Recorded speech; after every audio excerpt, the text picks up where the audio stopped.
여러분들 4-3-2-1, 4-5-1. 자, 축구에 나오는 포메이션인데요. 여러분들 혹시 피구에도 포메이션이 있다는 사실을 알고 있나요? 오늘은 각 위치의 선수들이 해야 되는 역할과 피구 포메이션들의 종류를 알아보도록 하겠습니다. 일반적으로 피구에서 나오는 공격 형태입니다. 외야 쪽에 한 명이 나가 있습니다. 공격을 주로 담당하죠. 내야의 앞쪽에는 3명의 내야 공격수가 나가 있습니다. 패스를 돌리고 가끔씩 내야에서 공격을 합니다. 파란색은 상대편 선수들입니다. 노란색은 피구공이고요. 그리고 뒤에 있는 선수들, 이 선수들이 바로 커버수들입니다. 신종초. 자. 확실하지 않으면 하나 잡아냈습니다. 한 명 잡아냈습니다. 신종초는 패스보다는 지금 점프하는 거 안 됩니다. 점프하면 안 돼요. 외야수의 공은 정말 빠릅니다. 그런 외야수가 공격을 하면 더 빠릅니다. 이 공격이 실패하고 내야의 공격수들이 공을 받아주지 못하면 공은 뒤로 새게 됩니다. 이런 공을 커버해주는 것이 커버수들입니다. 그러니 모든 피구 선수들은 공격에 참여를 하든 안 하든 집중을 해야 합니다. 커버수는 공을 든 외야수의 움직임에 따라서 반대편으로 움직여 주어야 합니다.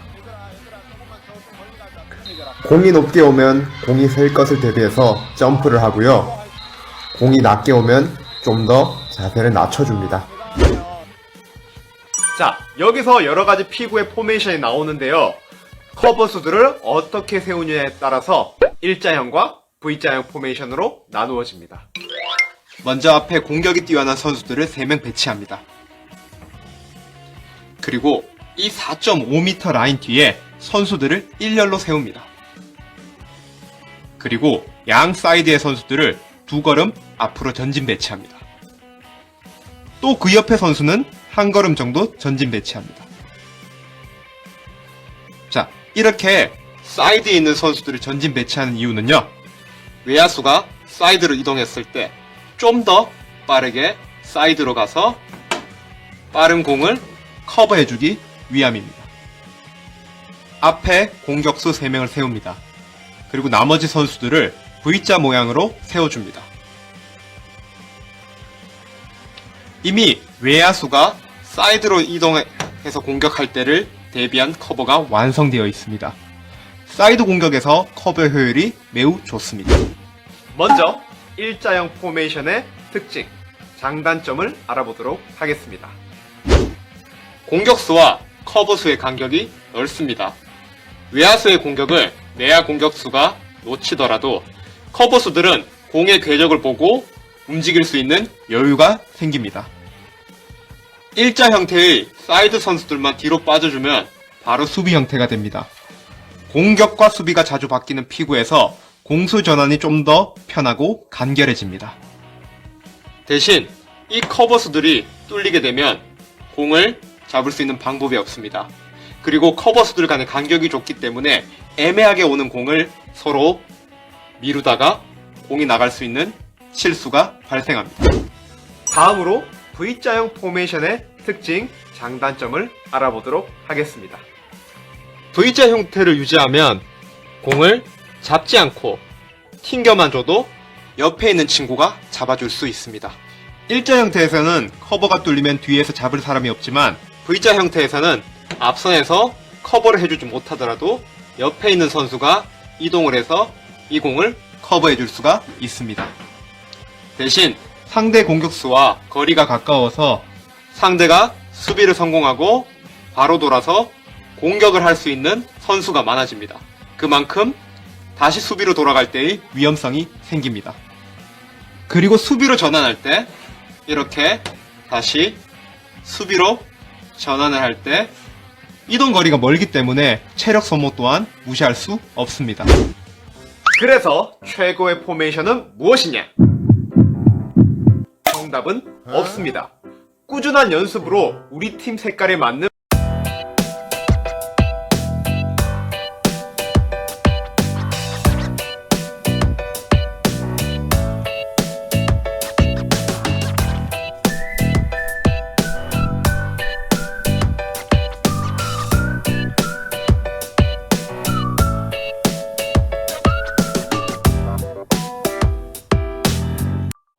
어떤 공격 전술을 많이 쓰는지 알아보도록 하겠습니다. 실전에서 많이 쓰는 공격 전술 5위 사이드 플러스 사이드 공격. 시도 횟수 62회, 선호도 8%.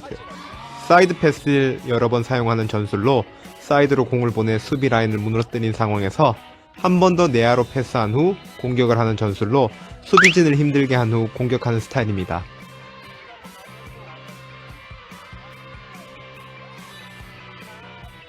상대를 교란해 확실한 상황을 만들어 공격을 하는 전술인데요. 패스가 화려한 만큼 중간에 패스를 놓치는 상황이 발생할 수 있어서 선호도가 낮습니다. 공격 성공률은 48%.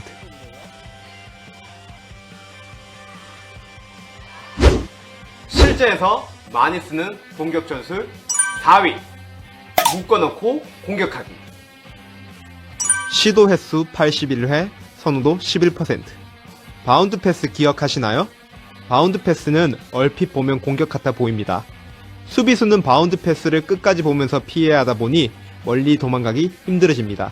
그렇게 바운드 패스로 수비수를 묶어버린 후 공격하기 용이한 상황에서 피니시해버리는 거죠. 다만 바운드 패스는 수비에게 시야가 가리기 때문에 패스를 받는 사람 입장에서도 패스를 끊김없이 연결하기가 힘듭니다. 그리고 자칫 땅볼 후에 수비에게 걸리면 공격권이 넘어갈 수 있기 때문에 선수들도 부담감에 사용을 많이 하지 않는 경향이 있네요. 하지만 공격 성공률은 어마어마합니다. 무려 60%의 공격 성공률을 보여줍니다.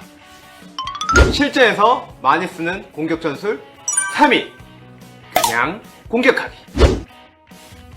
시도 횟수 99회, 선호도 13%. 외야수 또는 내야수가 패스 흐름이 끊긴 상황에서 다시 패스나 사이드로 달린다거나 이러한 빌드업 작업 없이 공격을 해버립니다.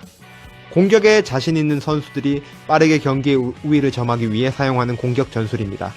그리고 심리적인 요인도 들어가는데요. 수비들은 상대가 공격을 할 때 패스를 돌리다가 공격할 거라고 예상합니다. 이를 역이용해서 바로 공격을 하는 것입니다. 공격 성공률은 55%입니다. 실전에서 많이 쓰는 공격 전술 2위 사이드 공격. 시도 횟수 160회, 선호도 21%. 센터에서 단조로운 공격은 수비를 편하게 해주는 꼴이 됩니다. 그래서 상대의 수비 밸런스를 무너뜨리기 위해서는 공을 양 사이드로 뿌려줘야 합니다. 그래서 외야수는 공을 들고 사이드로 달리거나 사이드에서 공을 기다리는 것입니다. 대회에 나온 선수들인 만큼 이를 잘 이용해서 경기를 운영하려고 하네요. 공격 성공률 45%입니다. 실전에서 많이 쓰는 공격 전술 대망의 1위 센터에서 롱패스 그리고 공격하기.